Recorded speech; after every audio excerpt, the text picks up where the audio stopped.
If you're interested in what I look like in real life and want to learn more about me, then follow my Instagram page at Joe the Insomniac. Hello everyone. I'm still not feeling that well at the minute, but I'm a lot better than I was previously. Just a thought I wanted to share with everyone. The most important way for you to feel better, at least that I have found when I feel down or depressed, is to set goals. Lots of short-term or long-term goals and start achieving them. It seems to be the only thing that really gets me back on track if I'm feeling down, and takes pressure off me because then I can start planning towards them. It might not work for everyone, but definitely give it a try. I know it's worked for me, and I hope it can work for other people. And with that out of the way, now to the stories. Now, when I was a child, my Friday nights were spent at a program called Celebrate Recovery, CR for short. The program was for recovering addicts and childcare was provided. My mum was the ringleader of the group, while my dad attended as an alcoholic and drug user. This being said, my whole life I've been surrounded by people who have questionable pasts, and have always been taught to love every single one of them equally. This is great, but this one time, it might have backfired. I was 6 or 7, and I knew everyone at CR, and they knew me. An hour before the program started, people would come early, bring food. As a messed up family, we would eat together. Now, whenever someone new arrived, I would always introduce myself. Now, I didn't know this one guy would take it way too far though. During one night, there was a new person, and I ran up to introduce myself. He told me his name was Bob, and began a very suspicious friendship. From that week on, Bob would bring stuffed animals for other kids, but would leave me the biggest one, without fail, every single time. He would also bring candy for us. I found out a few years later that it is actually dipped in gasoline. Now this went on for weeks, and Bob and I got on pretty well. He gains my trust. My parents were naturally suspicious of Bob, and cautioned 6-year-old me to be careful around my new best friend. One Friday night, Bob came to CR, telling me he had a surprise for me in the back seat of his car, and for me to follow him. Stupidly, I followed him, and once we reached his car, Bob told me that he had a bad back, and if I wanted my surprise, I need to climb in to get it. Now, right before I was about to reach into his car, my mom, my hero, was walking out of her office, saw the interaction and screams this guy's name, and tells him what is he doing, to get over here now. My mum then screams at me to come here. I run to my mum, and we walk back to dinner. Apparently after the incident, my mum found out Bob would go to large gatherings but would not attend the breakout sessions. Instead, he would come to childcare. The workers did not think this was a red flag. When my mum found this out, she went to the church and hired security. The officers told Bob he was no longer allowed to come to CR and posted officers outside childcare. Sadly, it didn't stop him though. He would come to the Saturday night service at church and would give the kids gas-covered candy, stuffed animals in an attempt to get them back multiple times. One night, my friends and I were playing when I look up and there was Bob, staring directly at me. I'd been told by my mum if he was there to show up to Miss Jamie and report it. I did just that, and even went as far as hiding until he was gone. 13 years later, I'm so thankful to my mum for being so vigilant, because it stopped me from being kidnapped.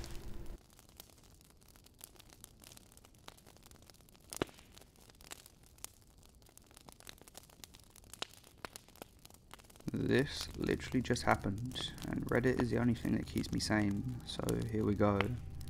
I got a new neighbour a couple of months ago. Really nice Flanders neighbour type dude. He's older, maybe in his 50s, lives alone, has kids I see come and go on the weekend sometimes. All around normal guy I thought. He bought my husband and I chocolate and a joint for Christmas. He left a bunch of random cat toys at our doorstep for my cat who had been venturing into his yard for a couple of weeks. We talked to him occasionally, but never got more than a couple of minutes. He has cancer and is dying. That was a shock, and immediately we both fell for him. That was until tonight. Last week, we get home from work around 10:30 at night. 30 minutes later, there's a knock at my door. It's a police officer. This is really odd. The PO asks us, "Have you seen your neighbour recently? When was the last time you talked to him?" Of course, I thought the worst. Oh god, he must have died or something, right? Wrong. This guy called the cops on us, saying that my husband and I had been stalking him, peering into his windows and whispering harassing threats to him. I was dumbfounded and honestly hurt. It's not a good feeling to know that someone is thinking these things of you. Immediately, the cops suspected something mentally wrong might be going on with this dude. He had been up for like 6 days, and his new medicine might be messing with him. And he also said that I was propositioning for him, so to say. Like, I was staring at him through the windows and mouthing words. Like, why? What would I do that for? You can't even see through this guy's windows from my house. My husband was livid. He told the cops to please go and take away his guns, because something is not right with him. The cop did nothing and just said not to bother him. Well, that sounds like good advice, if that already wasn't what we was doing already. We packed up clothes and our dog for a couple of nights and went to stay out of town. I felt really nauseous, thinking about how this old pervy dude having creepy subconscious sexual thoughts about me. I mean, to hallucinate this entire fabricated story of stalking and harassment means he is thinking about us all day. After a few days, we came home and I chalked it up to, this guy's dying, he doesn't look good and his meds are probably messing with him, hopefully he gets help. Tonight was just like any other night. I pulled into my driveway and was coming home from work. But this time I noticed immediately that my neighbour was in his car in his driveway, just waiting there, and he immediately started yelling at us. All I got from him was incoherent yelling, was something about stalking and threatening his kid. By the way, his kid looks about 7 to 9, why would we do that? All this built up anger spewed out of me at that moment, and I started yelling, "You're insane! What's wrong with you? You need help!" My husband was yelling too, we were all yelling. Within 30 seconds, Flanders was walking towards my house from his lawn and put a gun to my husband's head. He pointed it and quickly moved his hand to the ground, shooting my grass twice and then shooting the air twice. Needless to say, we rushed inside and called 911. The SWAT team came along with what looked like 30 cars and showed up all along my block. My plan of action is to file a restraining order against him in the morning. I'm in such shock, and I would never have imagined anything like this would have happened, and it just scares the living daylights out of me that you can't really seriously trust anybody, no matter how nice and wholesome you think they are.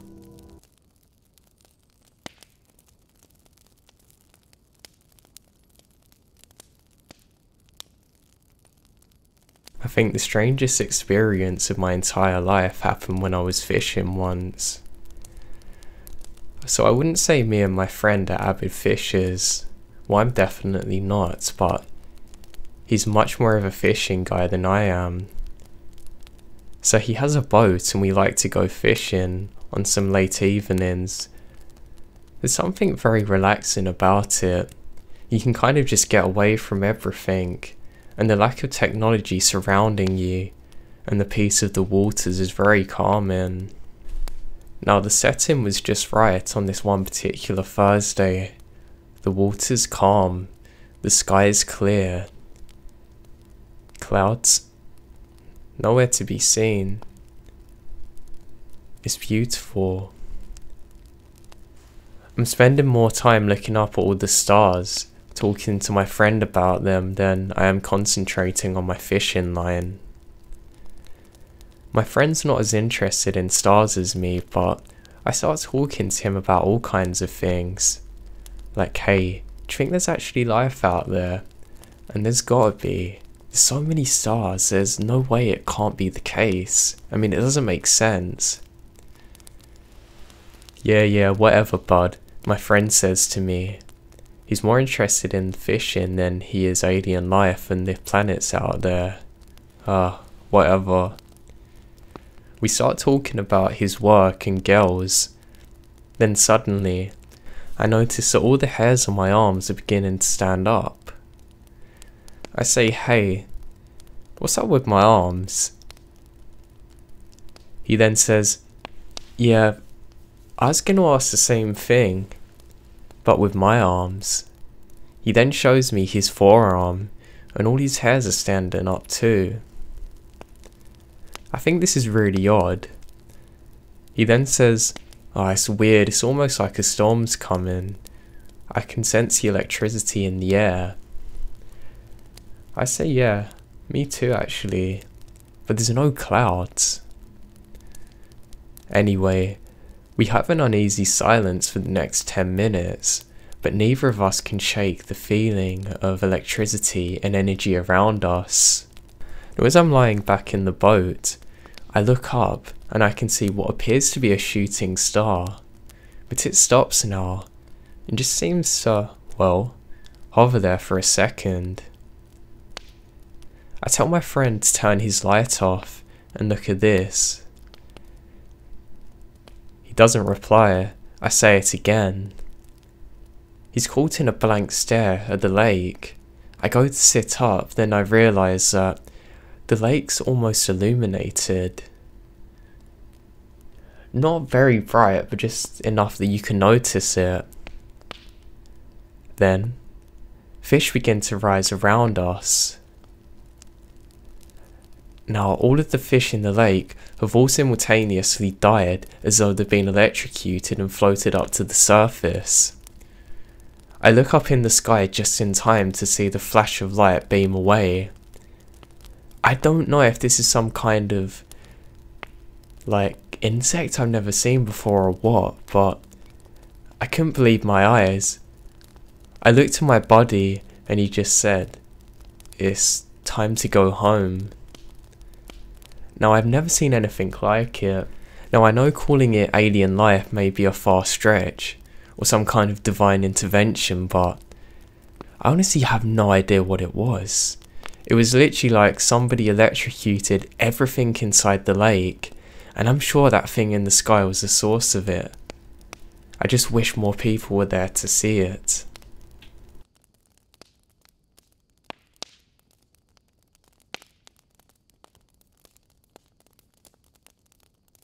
For a bit of background before I tell my story, the place in which these events took place is a holiday resort about 2 hours away from where I live. I've been going there every summer for years, and do so with many of my friends from home. The area isn't too big. It consists of a few housing estates, some better off than others, and some restaurants, a bar and some grocery stores. The main attraction is the beach and the golf course. If you don't play golf and don't do any water sports, then as a 15 to 17 year old teenager, the only thing there to do is get drunk with your friends in the night. I fell into this category. Obviously, we were all minors, so we'd drink on the beach when no adults were there. Nearly every teenage kid did this. The golf course, as I mentioned earlier, runs onto the beach, so we'd all cycle over to the golf course and get into the beach at the night for a shortcut. Anyway, onto the story. So this happened a few years ago, and it was just a normal night. We got in our drink and we headed for the beach. Two of my friends had left a couple of wooden pallets on the beach earlier that day, so we could light a fire to keep us warm. So we went looking for the pallets in the pitch black dark, just the moon as a sort of light. Then in the distance we saw a firelight. We assumed some of our friends from the neighbouring housing estate had gotten the pallets earlier. As we got close to the light, we noticed the people gathered around it weren't anyone we recognised. There were about 9 or 10 guys, and not one of them I could see were from the area. I know this because, as I said, the holiday is quite small and are close-knit, so everyone knows everyone, even the locals. They were older kids, probably about 19-20. They were using the pallets we brought down for a beach fire. They were definitely drinking heavily. One of my friends were confident and stupidly decided to shout at them, not knowing what the consequences would be. They then looked at us and began running towards us from the beach. We all scattered and started running away, knowing they were after us. I remember vividly hiding in a bunker of my own. I only realise now how stupid it was to hide alone in a bunker. I could hear them shouting and said they'd find us and get us. I hid beneath there for around 2 minutes until the 4 guys found me. They gathered around me and demanded I follow them. I tried to run, but they grabbed me. I remember I began tearing up, but the terror left me emotionless. They brought me down to the beach and threw me into the sand. One guy then said, "Give me your phone and any money you have." I didn't want to get hurt, so I complied. Fortunately, I had only had a bit of change, and we had already brought our drinks, so I had no phone because we could misplace things if we were too drunk, which in hindsight was pretty dumb. The fact that I had very little money really annoyed them. After accusing me of not giving them everything I had on me, one of the older guys said, "Let's throw him into the bonfire." He said it thinking it would be fun, as if it was some sort of sick joke. Before I could think to run, 2 guys grabbed me by my arms. I'll never forget how terrified I was. I shouted, "Please, no, don't," as if it would help. I squirmed and tried to fight their grip as they dragged me closer and closer to the fire. I could feel the heat gradually getting more intense. I really thought I was going to be lobbed into the bonfire. Then, out of some miracle, I managed to escape one of their grips, and I shook free of the other one, and I ran for my life. They ran after me as far as the golf club. I think the only reason they didn't catch me is because they were very drunk, and I was sober and more aware. As soon as I realised they weren't tailing me anymore, I sat down on a wall and started crying. I was so scared. I was too scared to even get up. I didn't even have my cell phone to call my friends. I didn't know if they were okay. I left my bike on the golf course, so I had to walk home that night. I texted my friend and explained what happened, and we all assured one another we were okay. The next morning, my friend and I decided to stay home for the remainder of the holiday. We never told our parents out of fear we'd get in trouble for drinking. I regret not having told them, considering these guys could have done it to someone again the next night, and maybe that person wouldn't have been as lucky as I was.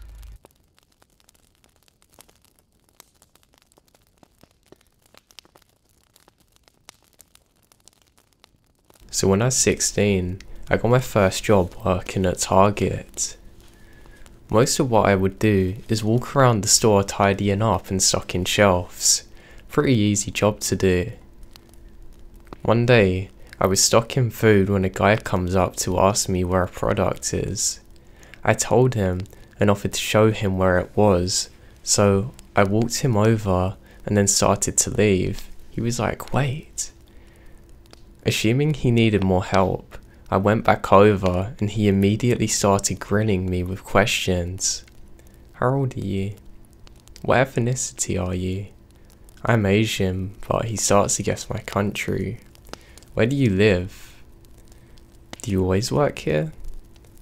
And to my dismay, "When did you get off work today?" He had a really creepy, unsettling smile. He was vaguely cross-eyed, which in the situation adds to the creepy vibe. I just said I didn't know when I would get off work, and deflected most of his weird questions and began walking away. A few days later, he appeared in the store again and found me.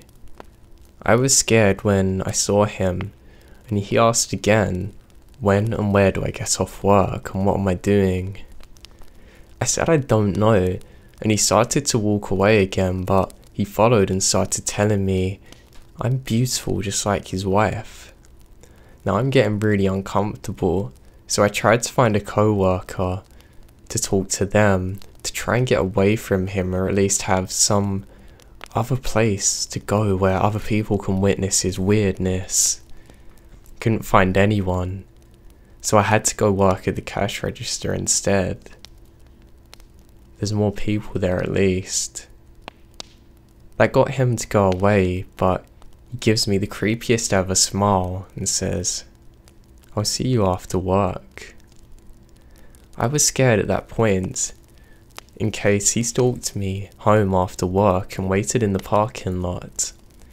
I didn't want to tell my manager since I just started my job and didn't want to make it a big deal. Stupid decision, but luckily nothing happened after work. The guy stopped showing up and I never saw him again.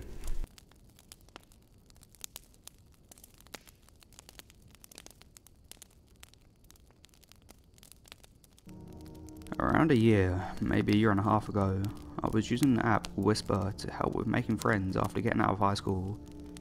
I was 19 at the time, had a really nice boyfriend, etc. I had used Whisper before, and actually made 2 or 3 friends during my senior year, and also found a friend of mine's boyfriend cheating on Whisper.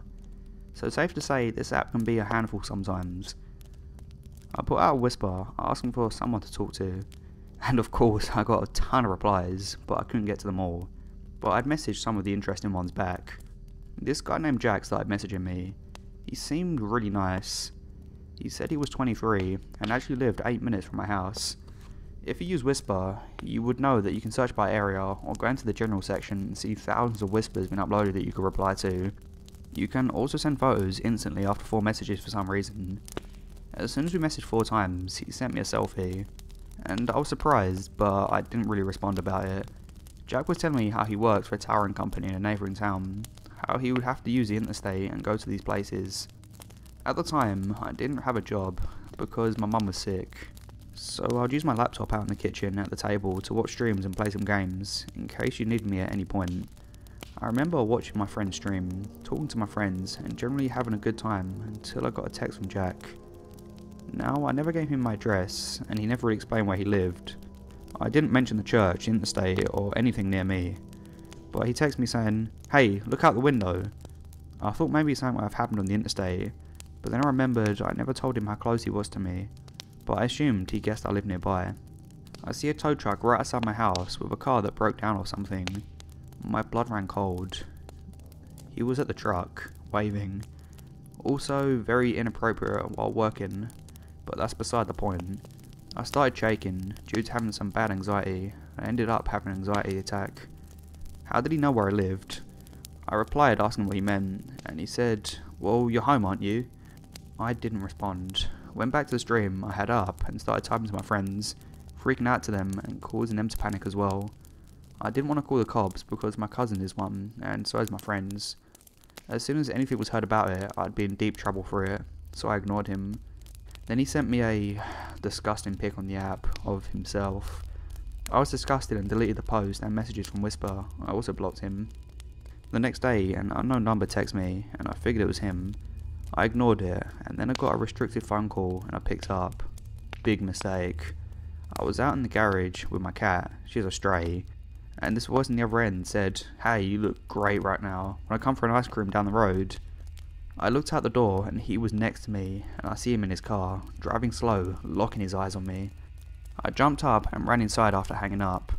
Ran into my room so I could feel comfortable with my blankets in my bed. I was petrified. I got a job soon after that at Subway, and he would come in and start harassing me, texting me on random numbers since I blocked them all. I felt paranoid all the time, and he seemed to know where I was at all times. One day, my now ex-boyfriend ended up texting him. I had given him his original number that I got, just in case anything had happened to me since I blocked it. Furiously, he told him to leave me alone, stop stalking me and everything. I never got a message after that, but I'm still paranoid he's watching me.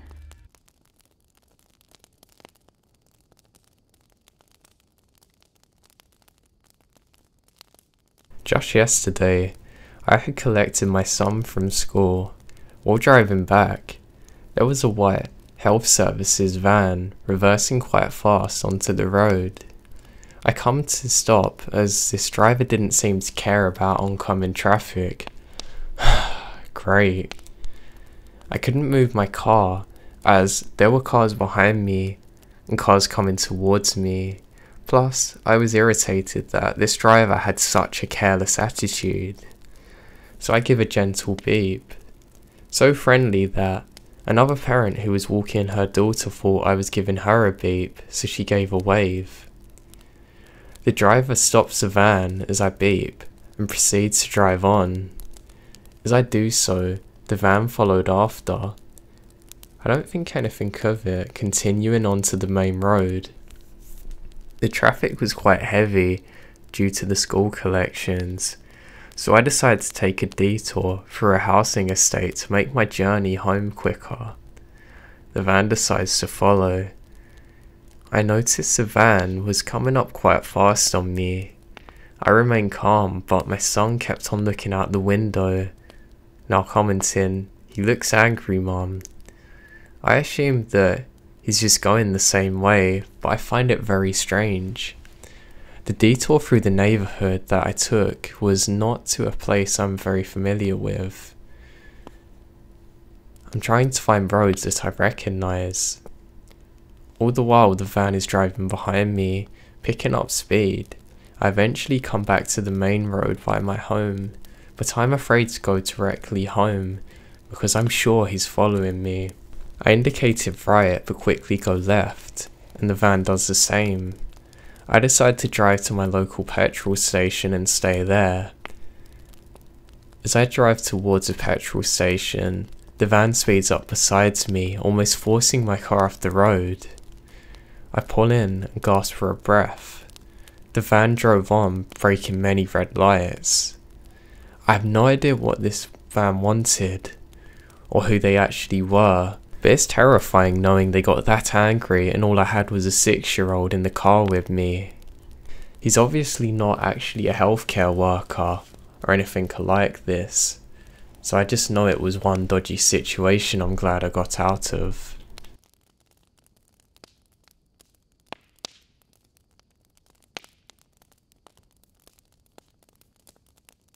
For a little backstory, I was 17 at the time.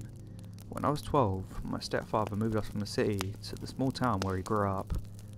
Let's just say it was not an easy transition. Most kids had grown up there, and everyone had a very tight-knit social group. And boy, they sure didn't like me. Some of you may get what I mean. Any friends I thought I had in the beginning were simply looking for ways to make my life hell. This is one of those everyone knows your business towns, so anything I divulged got manipulated and then became public knowledge. I was utterly depressed and contemplated suicide many times. Kids can be so mean. So fast forward to high school, I had a small group of people that I could talk to, and I decided that I couldn't care less about what was being said about me. During my sophomore year, I struck up an unlikely friendship with one of the most popular girls in school, Casey. She was a girl that all the guys wanted to be with, and all the girls envied. She would defend me if anyone said anything. I worshipped this girl. And she liked me because I wasn't fake like the other girls in our school. And she had a nasty temper, fortunately never directed at me, that some people didn't know how to handle. I've always been good at adapting to personalities and know when it's best to leave people alone, so we always got along very well. But Casey had a wild streak and would get into lots of trouble when she wasn't with me. I didn't care too much, and neither did my mum, as long as I wasn't involved. Looking back, I was naive and honestly believed that she intentionally kept me away from this because she was quite territorial over me. I was one of her real friendships, and she didn't want to risk losing me. That was until she met Rex. Towards the end of the summer before my senior year, I began to see less and less of Casey. She had met Rex and was doing whatever she could to be where he was. He was in his 20s and was having parties. I worked and had a strict curfew, so it wasn't like I could go out with her. But I had other friends now and didn't give her a hard time about it. 2 weeks into the school year, Casey and I made plans to have an all-weekend sleepover. We were going to colour her hair and watch some movies and absorb every bit of sun we could whilst the weather was good. So that Friday, she picked me up after my shift. We dropped her stuff off at my place and went to Walmart to buy a hair colour. While there, she got a call from one of Rex's friends. Apparently he was having a huge party and invited her. To be honest, I expected her to blow me off right then and there, but to my surprise, she asked if I was cool with her heading over there for a little bit. I agreed and told my mum we were going to drive around for a bit. There's no way my mum would have been fine with it, and we just told her we'd be back in a bit. This party was out by the lake, and it took a series of country roads to get to. When we arrived, I only knew one other person there, and we spoke briefly before they left. After this, I was left to my own devices. Casey had disappeared with Rex, and I didn't see her for another hour. She and several other girls were making their way to the door when I caught up to her. She said they were going to go get cigarettes and be back in 20 minutes. I asked if she could drop me off home, but she said there wasn't any room. Needless to say, I was upset, but I parked myself on the couch and tried to socialise with the two who were left. 2 hours later, she hadn't returned and was ignoring my calls. I was angry, hurt, and most of all scared. Those who were left, about 15 people, were gathered in front of me with a large amount of meth, pipe and syringes. They offered me some, but I politely refused, but no one pushed me into it. My phone had 2% battery and I couldn't reach my sister or her boyfriend, who sadly knew where I was. Now it's been 4 hours since she's gone and I'm sitting alone with this guy Brad. He's been alternating between meth and weed the entire night. Once we're alone, he insists I join him. I made up the excuse that I had a brain aneurysm, which I found out to be true recently, and told him that I didn't want to risk it. I also said my job would drug test me for weed. This didn't deter him for long, as he was completely gone. He only stopped long enough to hit on me and beg for, you know. I told him no and begged him to stop. He went back for one last round of meth before trudging off to the bathroom. Most of you are thinking you would be walking home at this point. I'll tell you that I was at least 20 miles from home and at least 5 miles to the nearest house. I had no idea where I was, and fear can make you do stupid things.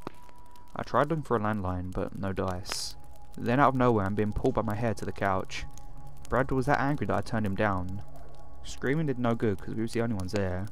He sat on top of my legs, held my arms above with one hand, and blew smoke from his joint in my face. I've never liked the smell or taste. Not judging anyone who enjoys their cannabis, it's just not for me. As I choke over the smoke, he's trying to remove his baseball shorts and filling me up. I'm crying and begging, telling him no. Just then, the person who lived there runs through the door and hits me with a baseball bat. Apparently, he has acted as a designated driver to his inebriated buddies. He heard my screams from the driveway and got in as soon as he could. Unfortunately, he wasn't quick enough to catch my assault, but I was grateful. Had he been another minute, things could have been considerably worse for me. He begs me not to call the police because he was already on probation and doesn't want to go to prison for paraphernalia. So I stupidly agree. This guy saved me, and I didn't want to return the favour with incarceration. He offers to take me home, and just as we're getting into his truck, Casey pulls up with Rex and the girl she left with. She's messed up. I've never seen her that way before. I later found out they had gone 2 hours away from a meth score, even though there was plenty to go around at the party. The guy who lived there filled her. Rex and the others on that had transpired. She wouldn't even look at me. She asked one of the other girls to take me home and left with Rex. Awful, right? Never have I, or have I since, been so betrayed. To make matters worse, the girl who drove me home threatened to harm me if I ever told anyone about what happened. That I know where you live. I arrived home shortly after sunrise. Apparently, Casey sent my mum a text. She pretended to be me and said my phone had died and that we decided to stay at her place. My mum had no reason to be worried about me. It took me days to tell her what happened. My boyfriend's sister beat the crap out of Brad. Casey and I were never the same after. It took me 2 months to reach out to her again. Some of you might wonder why. To me, as much as she betrayed me, it was worth me to write her off when she needed me the most, even if she had done the same. My mother had seen her around and told me that she was in bad shape and was obviously using hard drugs. Her and I now live states apart and we talk occasionally. She's doing much better. As far as Brad is concerned, he did eventually go to prison on drug related charges. I don't know where he is now, but I get anxious when I go to visit my family. It's a small town and it wouldn't be hard to run into him if he were there.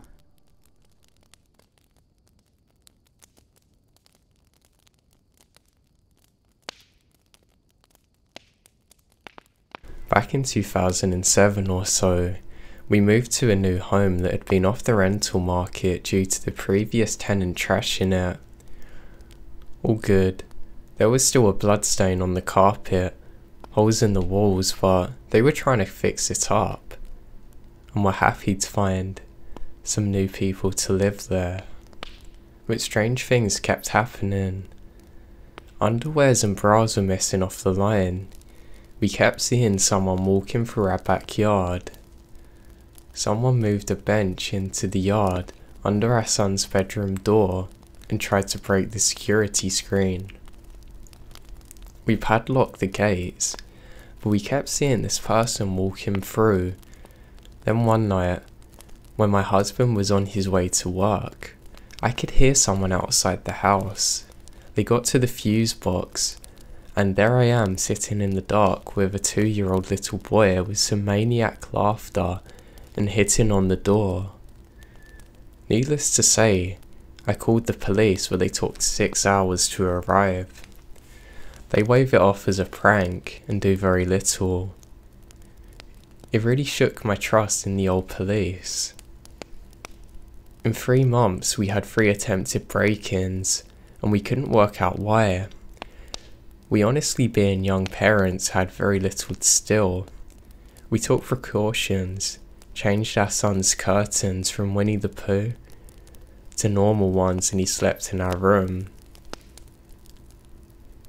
We were very afraid and never felt secure. One night, we could hear someone at the window. We focus in and can see a face. They begin punching on the glass. We call the police. I give a description, but they take hours before they turn up. We're chatting with them on the line the whole time. Eventually some female police officers turn up. When they arrive, the first thing they say to me is, "Why is the light on under the house?" Now there's a storage area under the house where we put things on the day that we moved in, but no one had turned the light on. They gone on to investigate and basically found a nestled bed made out of moving boxes, some of my underwear and bras, a stack of our son's toys, and our outgrown clothes. This guy had been living under the house the whole time. The police told us to padlock the door into the storage area and left telling us just to keep an eye out for him. The landlord ended up finding out it may have been the old tenant who had been evicted. It took maybe another 6 months to feel safe even hanging out clothes on the line. To be honest, I've never felt right since that, and I've always been far more paranoid of little things than I should be.